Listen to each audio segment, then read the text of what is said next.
Halo semua, kembali lagi bersama Golden Boots. Oke guys, sebelum gua mulai ke pembahasan video gua kali ini, gua mau kasih tahu ke kalian bahwa gua bakal ngadain giveaway sepasang sepatu buat subscriber dan juga follower Instagram gua ketika subscriber gua mencapai 600 guys. So, kalau kalian minat untuk ikutan giveaway ini, boleh dibantu untuk subscribe, dibantu untuk share ke teman-teman kalian yang juga punya passion dan minat yang sama untuk mensubscribe akun gua. Nah, untuk lebih detailnya, lu bisa follow Instagram gua di Golden Boots @_Golden Boots_. Terus gue juga tiap bulan ngadain kuis berhadiah uang tunai untuk beberapa pemenang di tiap-tiap akhir bulan. So kalau kalian belum follow Instagram gue, tolong di follow juga ya guys. Oke, sesuai dengan judul video gue kali ini, Nike T90 kadal ijo. Nah, mungkin nggak banyak yang ngeh ya kadal ijo apaan ya. Gue sendiri awal-awal nih, pertama kali kadal ijo ini diluncurin, gue juga nggak begitu ngeh apaan sih Nike kadal ijo, karena orang nggak menyebutnya kadal ijo keren coy. Gue kayak apaan sih kadal ijo, begitu gue lihat oh itu dia. Nah, memang si kadal ijo ini sendiri lebih lebih terkenal di kalangan kolektor sepatu atau pencinta sepatu di Indonesia. Di luar negeri ya boro-boro mereka tahu kadal aja kagak ya nggak.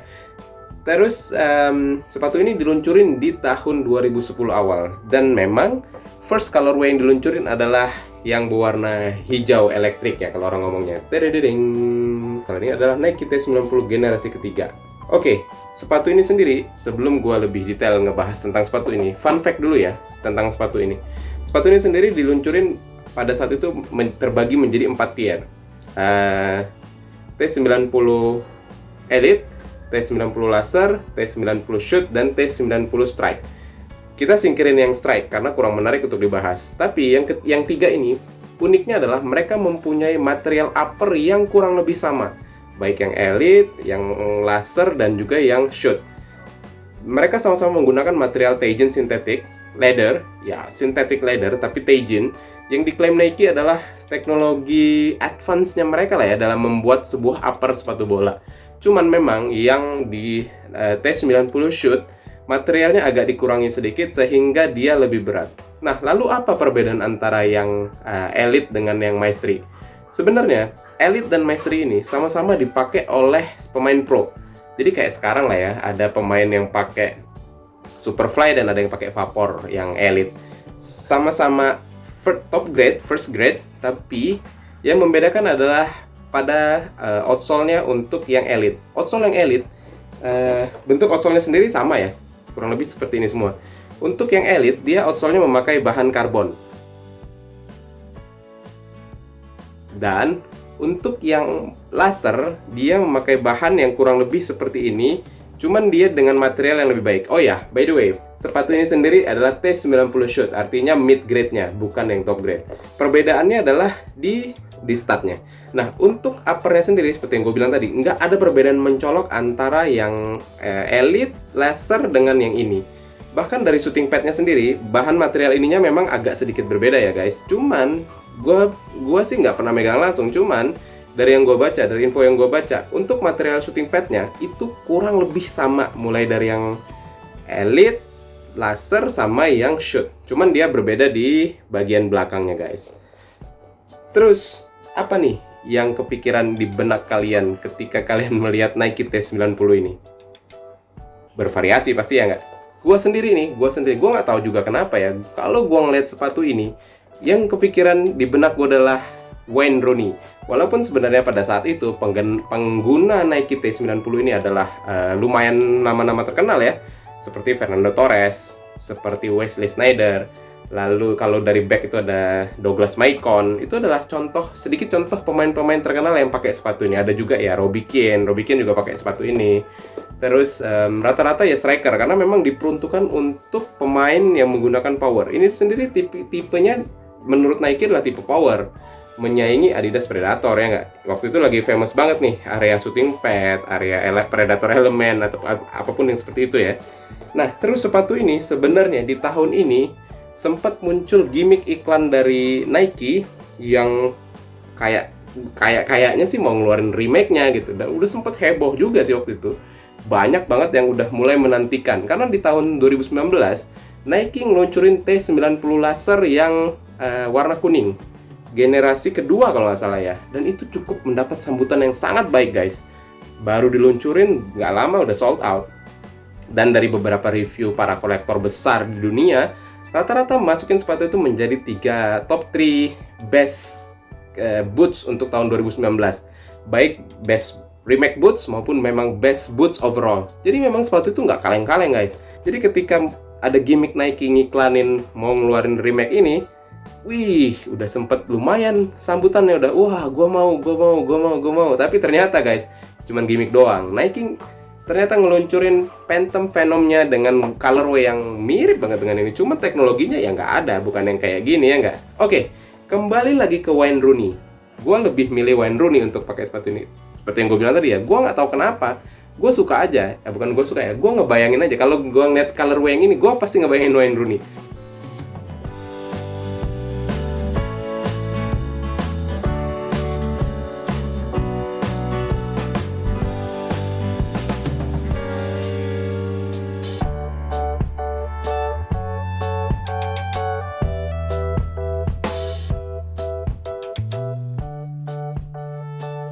Nah, kalau gue ngeliat Wesley Sneijder, gue ngebayangin yang edisi World Cup. Karena di World Cup, Wesley Sneijder sangat bersinar guys, 2010. Dia sampai ke final, walaupun kalah di tangan Spanyol. Tapi Wesley Sneijder menjadi pemain terbaik dan salah satu pencetak gol terbanyak. Jadi kalau gue ngebayangin Sneijder, gue nggak ngebayangin dia pakai yang T90 lainnya. Gue ngebayangin dia pakai T90 yang World Cup Edition. Nah, lain dengan Fernando Torres. Gue kalau ngebayangin Torres, gue ngebayangin dia pakai yang putih dengan shooting pad yang warna biru. Dan itu dibilangnya T90 Torres. Menurut gue itu lebih elegan dipakai Torres. Nggak tahu kenapa, gue pernah juga punya sepatu itu. Oke, kembali lagi ke Wayne Rooney. Musim Wayne Rooney sebenarnya nggak bagus-bagus amat ketika dia pakai sepatu ini. 2010, MU gagal juara. Terus di Liga Champions juga tersisih. Terus Piala FA juga nggak kemana-mana. Cuman di tahun itu, Manchester United menjuari Piala Liga. Dan Wayne Rooney mencetak salah satu gol di final untuk kemenangan Manchester United kala itu. Selain itu, ya prestasi pribadinya sebenarnya nggak jelek-jelek amat guys. Kalau di Liga, Wayne Rooney berhasil menjadi top scorer kedua kalau nggak salah ya, dengan 26 gol. Gua sih ngiranya tadinya, 26 gol, Wayne Rooney top skor nih. Ternyata dia di bawahnya Didier Drogba guys. Didier Drogba somehow mencetak gol lebih banyak daripada dia di musim itu. Terus, nggak banyak sih kisah yang bisa gue ceritain Rooney ketika pakai sepatu ini. Gue juga sempat browsing-browsing. Rooney juga nggak lama banget pakai sepatu ini. Jadi, Nike di tahun itu udah mulai banyak meluncurin colorway kan. So, kalau nggak salah cuman bertahan 3-4 bulan dia pakai sepatu ini udah ganti colorway lain, tapi tetap generasi T90 yang sama. Nah, prestasi Rooney yang fenomenal make seri T90 ini sendiri menurut gua ada satu. Sayangnya bukan colorway ini, cuman gol terbaik Rooney sepanjang sejarah membela MU, mungkin sepanjang sejarah hidupnya juga ya, menurut gue adalah ketika dia memakai sepatu ini dan mencetak gol ke gawang Manchester City di derby Manchester dengan mencetak gol salto. Nah, itu dia pakai sepatu T90 walaupun bukan colorway yang ini. Itu menurut gue ya salah satu artifak yang dihasilkan Rooney ketika pakai sepatu ini, ya nggak guys? Nah, segitu aja sih cerita gue tentang sepatu ini dan pemain yang menurut gue fit banget ketika pakai sepatu ini, yaitu Wayne Rooney. Gue sebenarnya abis ini gue pengen cerita tentang Mizuno. Menurut gue cukup menarik untuk dibahas. Cuman gue nggak nemuin siapa pemain yang ngake Mizuno ini secara lama. Memang ada beberapa sih pemain yang sempat top di Eropa kayak Hulk. Terus kayak ada Keisuke Honda, kayak ada Shinji Kagawa. Mizuno bukan ya?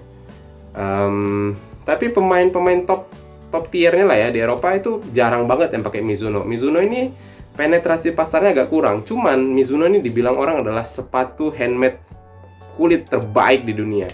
Gue pengen bahas itu, tapi nanti gue pikirin lagi. Ada gak yang lebih kira-kira menjual dibanding Mizuno? Oke guys, kalau kalian suka dengan cerita seperti ini, sejarah sepatu dan juga pemain, kalian boleh ya komen di bawah, boleh like video ini, boleh di-share ke teman-teman kalian yang mungkin suka juga. Segitu aja dari gua kali ini, mudah-mudahan bermanfaat untuk kalian. Golden Boots pamit.